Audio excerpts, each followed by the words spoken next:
A week ago, a colorful spectacle greeted us while we were leaving the port of Del Carmen, Siargao Island on our way to Surigao City.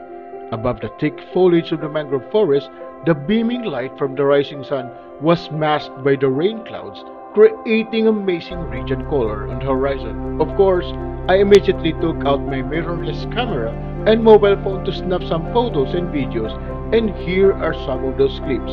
I hope you like them.